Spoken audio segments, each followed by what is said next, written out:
Semana 39, hermanos, semana 39 y sigan contando. Ya estamos más de la mitad, hermanitos.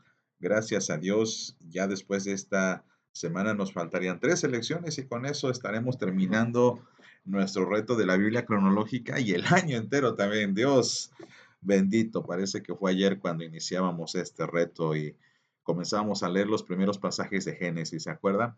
Y bueno, hermano, bueno, yo le animo, ¿verdad? Si usted no ha podido leer o mantener el ritmo, anímese, hágalo, no lo deje para después.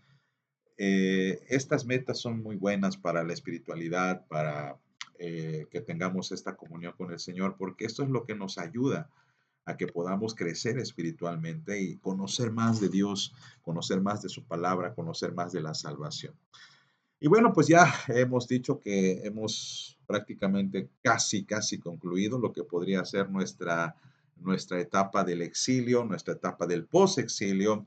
Viene otra etapa que desafortunadamente no podremos abarcar, que es esta etapa que los teólogos llaman como los 400 años de silencio, los 4 siglos de silencio, porque prácticamente con el último libro de nuestra Biblia, que es Malaquías, ya no hay más revelación de Dios, ya no hay más libros de la palabra, sino hasta que va a emerger nuestro Señor Jesucristo y obviamente los relatos del Nuevo Testamento ya ocuparán lugar, aunque en otra organización llamado Nuevo Testamento. Por eso creo que vale la pena, por lo menos, que meditemos en torno a los 3 últimos profetas que usted recordará, son los profetas menores, pero que no le dimos espacio a los últimos 3. Estos últimos 3 profetas considerados menores, bueno, pues son posexílicos y estos tienen una gran importancia porque ayudan muchísimo a la reconstrucción, al posexilio, a la restauración de Judá y de la fe en nuestro Dios cuando se establecen en Jerusalén. Así que vamos a iniciar apropiadamente con una oración pidiendo al Señor que nos ayude y nos bendiga. Señor, en el nombre de Jesucristo te pedimos que guardes nuestras vidas, nuestros corazones y mentes y que estés con nosotros, Señor, para meditar en tu palabra. Ayúdanos y guárdanos, Señor, en el nombre de Jesús. Amén. Bien, hermanos, pues como hemos comentado, ya estamos hablando de los profetas menores, la última parte, y son estos 3 que ya usted lo puede ver. El primero en la orden de lista y probablemente de aparición estaría Ageo, después Zacarías y finalmente terminamos con Malaquías. Estos son los 3 profetas del posexilio y es muy útil, como le dije, ¿no? Alguna otra ocasión que usted pueda y aprenda a distinguir los profetas, tanto dónde se ubicaran en el norte o en el sur, y también en qué época están predicando, antes del exilio, después del exilio.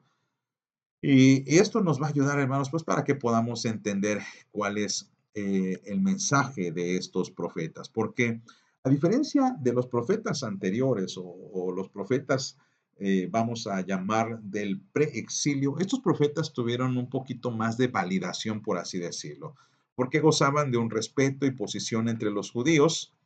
Y esto ayudó a que su mensaje sí fuese aceptado, sí fuese recibido. A diferencia de los profetas como Oseas, Abdías, Jeremías, Isaías, etcétera, sus profecías en muchas ocasiones no encontraron eco entre sus oyentes. Los reyes ignoraron majestuosamente lo que ellos querían enseñar, los ignoraron por completo y bueno, esto hace que en el tiempo del post-exilio se les valore y digan algo como, híjole, ¿cómo no escuchamos a estos profetas? Por esa razón, esta segunda camada de profetas, o quizá esta tercera camada, porque recuerde que hay un espacio de profetas que no escribieron, pero que también desarrollaron su ministerio. Pero esta tercera camada de profetas tuvo un gran respeto y tuvo una gran aceptación entre los judíos, motivo por el cual sus profecías sí fueron escuchadas. Así pues, eh, esto puede demostrar que el pueblo judío este, había aprendido la lección, había aprendido la disciplina, y gracias a Dios, porque esto pues habla de que el pueblo judío pudo recuperarse, pudo atender lo que Dios le había dicho, y eso es extraordinario. Bueno, Vamos a analizar un poquito lo que dice cada uno de ellos, comenzando, por supuesto, con Ageo.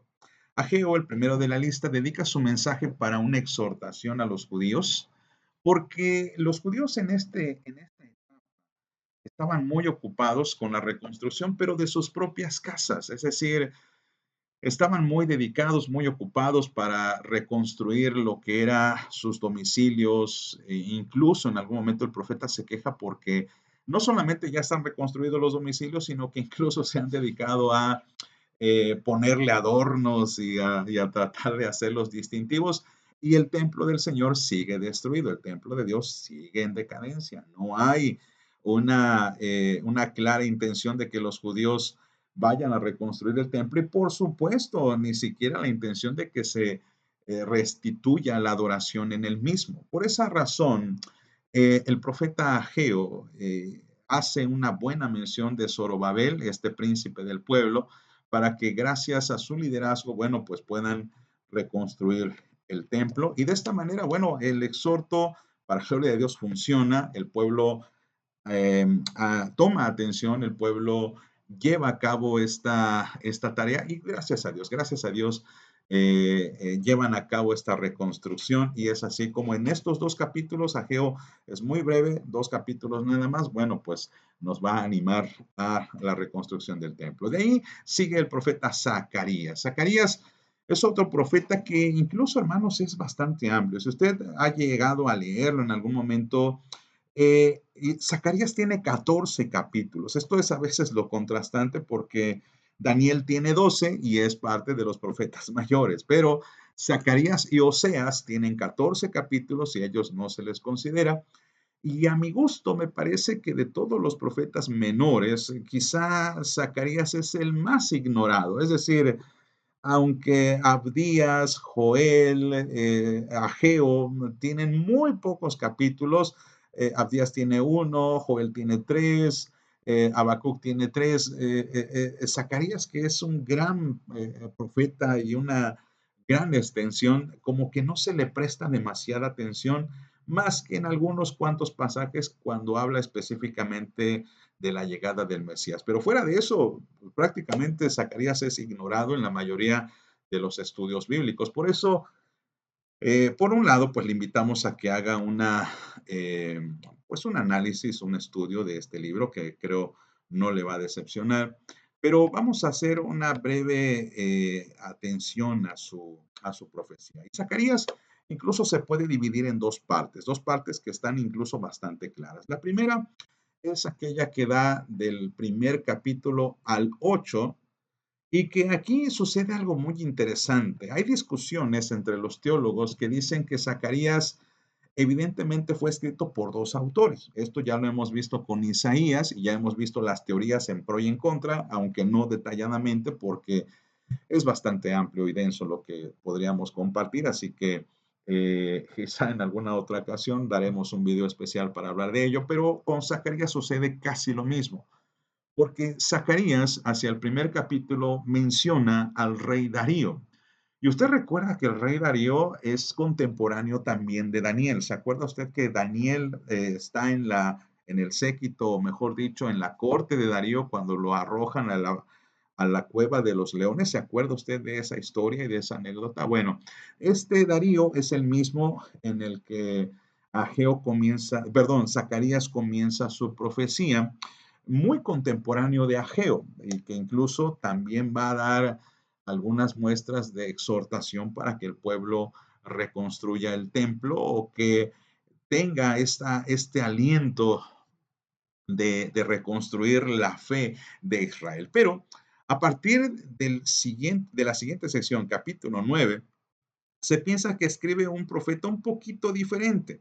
¿Por qué? Bien, en el capítulo 9, si mal no recuerdo, cerca del capítulo del versículo 4, Zacarías menciona a Grecia. Y esta mención es muy particular porque esto hace sospechar que estamos ante la época de el Imperio Macedonio, es decir, cuando Alejandro Grande, perdón, está empezando a hacer bastante escándalo, empieza a llamar la atención, y esto significa que, pues ya el rey Darío ya ha quedado atrás, esto significa que ya incluso Jerjes o Asuero, como nosotros lo conocemos por el libro de Esther, también ya ha quedado atrás y ahora comienza otro imperio que es el griego, el imperio griego o macedonio.